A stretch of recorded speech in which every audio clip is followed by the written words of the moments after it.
Assalamualaikum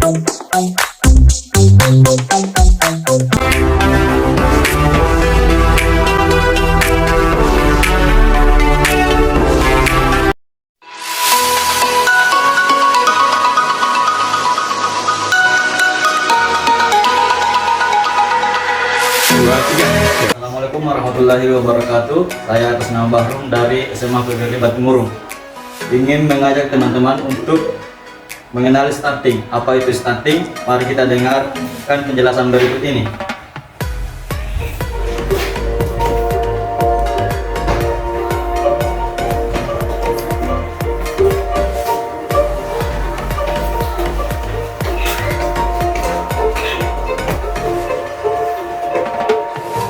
Halo Sobat Sehat RCM, salam sehat semuanya. Perkenalkan, saya Dr. Dewi Sani Fabiana, spesialis anak dari Divisi Endokrinologi, kelompok staf medis anak FKRI RCM. Pada kesempatan kali ini kita akan membahas topik terkait dengan anak pendek, apakah sudah pasti stunting. Pertama, kita perlu tahu terkait dengan perawakan pendek. Perawakan pendek itu adalah jika tinggi badan anak di bawah BMI atau kurang dari -2 standar deviasi pertumbuhan berdasarkan usia dan jenis kelamin. Sedangkan stunting itu adalah pendek yang disebabkan oleh kekurangan nutrisi atau penyakit atau infeksi kronis yang berlangsung lama. Hal ini menjadi penting karena pertumbuhan anak menjadi salah satu indikator utama dari kesehatan anak dan juga kesejahteraan. Jadi untuk mengetahui penyebab seorang anak pendek, kita perlu mengetahui apa saja sebetulnya faktor-faktor yang mempengaruhi pertumbuhan seorang anak. Yang pertama adalah 1000 hari pertama kehidupan, yaitu sejak dari masa kandungan sampai dengan usia 2 tahun.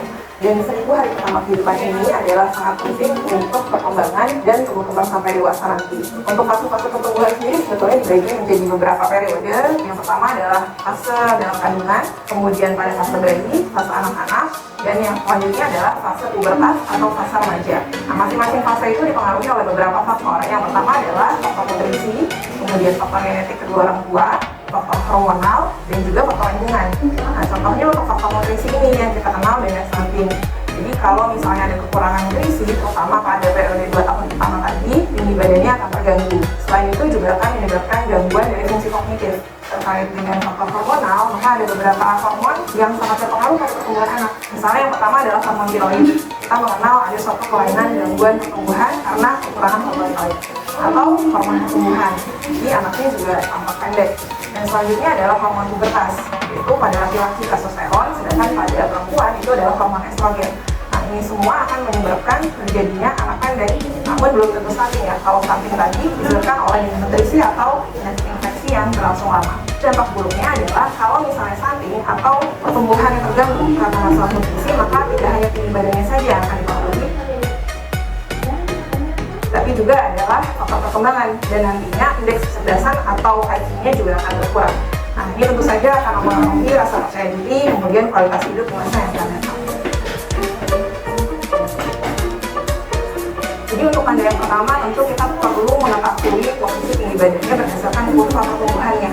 Kita juga perlu mengetahui bagaimana kecepatan pertumbuhannya, apakah kenaikan tinggi badannya serta kenaikan berat badannya sesuai dengan target. Kemudian kita perlu melihat apakah ada bentuk atau anggota tubuh yang tidak proporsional. Misalnya pada anak-anak dengan kelainan tulang, karena anaknya juga bisa datang dengan tumbuhan pendek. Jadi untuk pengobatannya sendiri kembali lagi kepada penyebab dari pendeknya. Jika memang masalah utamanya nutrisi, maka yang perlu diperhatikan pertama adalah asupan nutrisi secara makronutrien dan mikronutrien. Makronutrien misalnya dengan komposisi karbohidrat, protein, dan lemak yang harus cukup. Kemudian yang kedua adalah mikronutrien, seperti misalnya zat besi, seng, vitamin D, kalsium. Jadi semuanya harus dipenuhi oleh anak mulai dari usia bayi sampai dengan usia remaja. Nah, kemudian yang kedua tentang 1000 hari pertama kehidupan, asupan nutrisi pada saat ibu hamil itu juga penting. Selanjutnya terkait dengan kelainan yang lainnya, misalnya kelainan hormonal, maka terapi pengganti hormon menjadi salah satu alternatif dari tata laksana. Kita tadi bicara tentang 1000 hari pertama kehidupan, maka pencegahan yang paling awal adalah kita harus memastikan kesehatan ibu, terutama pada saat ibu hamil harus tercukupi, mulai dari kondisi kesehatan secara keseluruhan juga aspek nutrisinya. Selain itu, pada saat bayi baru lahir, kita perlu evaluasi bagaimana berat lahirnya, bagaimana juga dengan panjang lahir. Terkait dengan kelainan hormon tiroid, itu ada yang kita kenal dengan screening hipotiroid. Jadi, pemeriksaan hormon tiroid di awal pada saat bayi baru lahir untuk mendeteksi secara dini. Tentunya deteksi dini hipotiroid ini sangat penting supaya kita bisa menetapkan laksana dengan segera mungkin. Kemudian, pencegahan berikutnya adalah dengan pemantauan. Jadi kita pastikan pemantauan ada kenaikan berat badan dan kenaikan tinggi badan yang sesuai dengan target. Dari situ kita akan bisa mengevaluasi apakah perlu pemeriksaan lanjutan untuk mengetahui apakah gangguannya disebabkan oleh faktor nutrisi, faktor hormonal, atau yang lain. Jadi pertumbuhan itu sangat penting bagi kesehatan anak secara keseluruhan, dan pertumbuhan ini merupakan salah satu aspek yang penting untuk masa depan anak-anak kita. Kita bisa mulai dari pencegahan sedini mungkin, yaitu kita pastikan kesehatan ibu terutama pada saat ibu hamil itu sudah cukup. Kemudian yang kedua adalah kita pastikan asupan nutrisinya itu cukup, mulai dari makro dan juga mikronutrien. Selain itu dalam pemantauan secara berkala, juga dengan itu kita bisa deteksi dini. Kalau misalnya ada penyakit tertentu yang bisa kita terapi atau kita tata laksana, kita bisa berikan segera mungkin.